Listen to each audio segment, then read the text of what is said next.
I am Captain Randy Kramer, United States Marine Corps Special Section, Covert Military Space Program arm of the Marine Corps.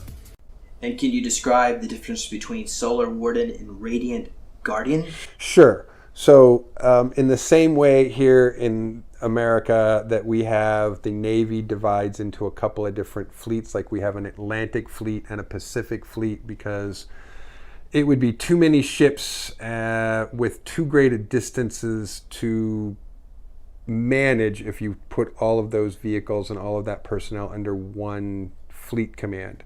So dividing up the space fleet into Solar Warden and Radient Guardian is the equivalent of having an Atlantic fleet and a Pacific fleet. So there's this arbitrary line drawn through the middle of the solar system.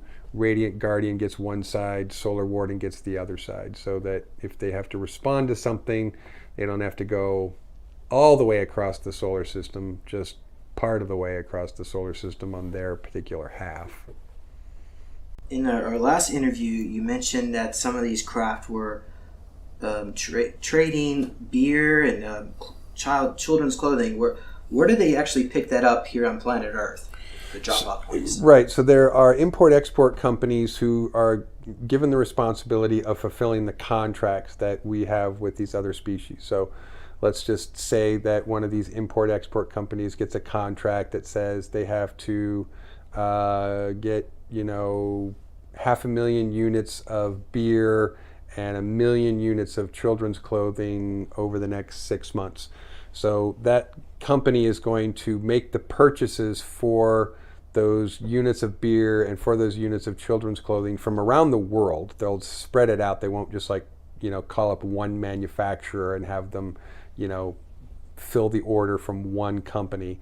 They'll spread the order out to multiple companies, multiple corporations around the world, multiple other suppliers, import exporters, and then depending on exactly which location they're flying out of, they will then send all of that product in a shipping container or a series of shipping containers that they'll ship to either their landing pad at Diego Garcia. There's another one that's in the Canary Islands, and then there's another one that's way out in the middle of the Pacific, out in the middle of nowhere. I'm not sure what the name of the island that is, but they're fairly remote locations that don't have lots of people standing around taking pictures with their phones or their cameras, and they're fairly remote. But I don't know where all those locations are, but that's basically how it's done.